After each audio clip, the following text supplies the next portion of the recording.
BNP সঠিক রাজনীতি খুঁজে পেয়েছে।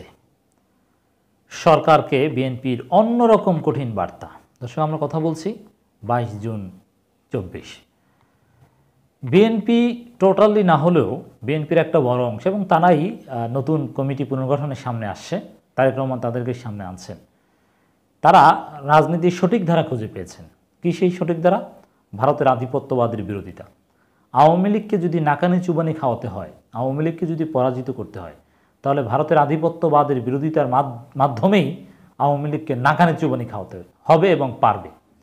এটা বিএনপি বুঝে গেছে, সঠিক রাজনীতি খুঁজে পেয়েছে। এই জন্য দেখবেন যে যখনই বিএনপি ভারতের বিরুদ্ধে সোচ্চার হয় বা বিএনপি নেতারা ভারতের বিরুদ্ধে কিছু বলে, তখন এমনভাবে আওয়ামী লীগের নেতারা, বিশেষ করে ওবায়দুল কাদের প্রতিক্রিয়া জানায়, মনে হয় যেন খুব কষ্ট পেয়েছে, মনে বড় কষ্ট, মনে বড় জ্বালা, যে এই কথাটা বলতে পারলো। মানে সবসময় কিন্তু রাগের সুরে, ক্ষোভের সুরে কথা বলে না, কিন্তু ভারতের বিরোধিতার ক্ষেত্রে বিএনপিকে যদি জবাব দিতে হয়, তাহলে ওবায়দুল কাদের রাগের সুরে কিংবা ক্ষোভের সুরে নয়, অনেকটা কষ্টের সুরে জবাব দেন। বিষয়টা খেয়াল করেছেন কিনা? আমি খেয়াল করেছি। হিসাব করে মিলিয়ে দেখবেন, খুব কষ্ট পায়। অতএব বিএনপি ওটা খুঁজে পেয়েছে যে কিসে আওয়ামী লীগ কষ্ট পায়, কোন জায়গায় হাত দিলে, কোন জায়গায় হিট করলে আওয়ামী লীগকে নাকানি চুবানি খাওয়ানো যাবে, সেই জায়গাটা হাত দিয়ে বিএনপি রাজনীতি করছে। দর্শক, একটা খবর, প্রধানমন্ত্রী দিল্লি থেকে খালি হাতে ফিরলে মানুষ মেনে নেবে না। ভারতকে রেল লাইন করার সুযোগ বাংলাদেশের ভিতর থেকে দেওয়া হলে জনগণ মেনে নেবে না, বিএনপি সাফ জানিয়ে দিয়েছে। বিএনপি নেতা জয়নুল আবেদিন ফারুক এই কথা বলেছেন। আপনি খেয়াল করে দেখবেন যে ভারতের আধিপত্যবাদের বিরুদ্ধে বিএনপির 3 জন নেতা একেবারে স্পষ্টবাদী হয়ে কথা বলেন, অন্য কেউ কিন্তু বলতে পারেন না। কথা সবাই বলে কম বেশি, কিন্তু রুহুল কবির রিজভী, জয়নুল আবেদিন ফারুক, গয়েশ্বরচন্দ্র রায়, এই 3 জন বাদে অন্য কাউকে স্পষ্টভাবে কথা বলতে কিন্তু আপনারা দেখবেন না সিনিয়রদের মধ্যে। মঈন খান আপনি দেখবেন না ভারতের বিরুদ্ধে এরকম বলতে, নজরুল ইসলাম খান ভারতের বিরুদ্ধে ওরকম বলে না, সেলিমা রহমান ওরকম বলে না, মির্জা ফখরুল ওরকম বলে না।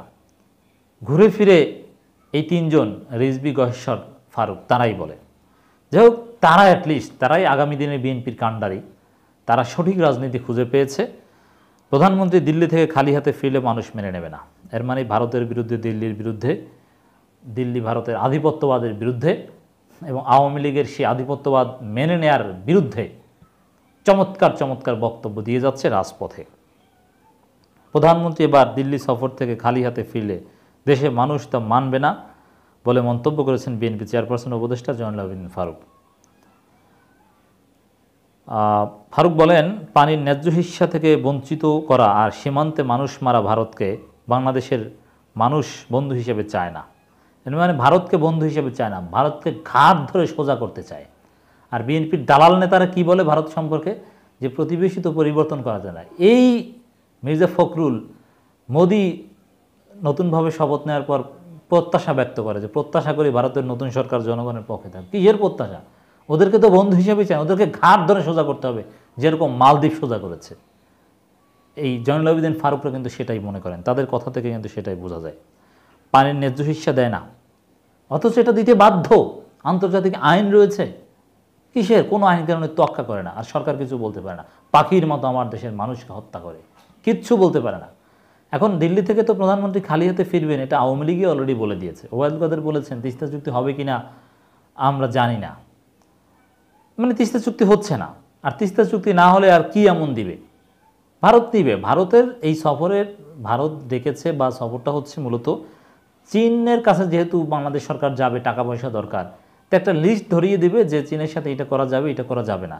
যদিও সেই সব লিস্ট প্রধানমন্ত্রী মানতে গেলে বাংলাদেশকে উদ্ধারের জন্য যে চীনের সহায়তা দরকার, টাকা পয়সা দরকার, সেটা আবার চীন দেয় কিনা সেটা সন্দেহ আছে। ভারত দেশের অগণতান্ত্রিক সরকারকে ক্রমাগত সহযোগিতা করে আসছে বলেও দাবি করেন তিনি। হ্যাঁ, কিন্তু আগের মতো সহযোগিতার মোদি করতে পারবে না। এবার মোদি নিজেই নড়বড়ে, যে কোনো সময় মোদি সরকার পতন হতে পারে, এটা প্রধানমন্ত্রীও জানেন বাংলাদেশের। যার ফলে আগেভাগেই সোনিয়া গান্ধী বা গান্ধী পরিবারের সাথে লালকৃষ্ণ আদবানি বা এদের সাথে দেখা সাক্ষাৎ করে এসেছে, কারণ প্রধানমন্ত্রী জানেন যে মোদি সরকার এবার ঠুনকো, যে কোনো মুহূর্তে পড়ে যেতে পারে। চমৎকার।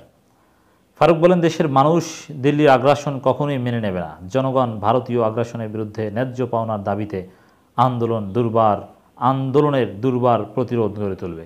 এই ভারতের বিরুদ্ধে এই হুঁশিয়ারিগুলো, এই সোচ্চার বক্তব্যগুলো আমরা যত শুনি তত অনুপ্রাণিত হই, তত ভালো লাগে। কতটা কঠিন বক্তব্য যে দিল্লির আগ্রাসনের বিরুদ্ধে জনগণ রুখে দাঁড়াবে, প্রতিরোধ গড়ে তুলবে।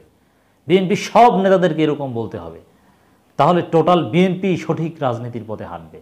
তো বিএনপি নেতাদের একটা অংশ অ্যাটলিস্ট সঠিক রাজনীতি খুঁজে পেয়েছে, আওয়ামী লীগকে নাকানি চুবানি রাজনীতি খুঁজে পেয়েছে, সত্যি ভালোভাবেই রাজনীতি করে যাচ্ছে তিনজন ব্যক্তি, ফারুক, রিজভী, গয়েশ্বর।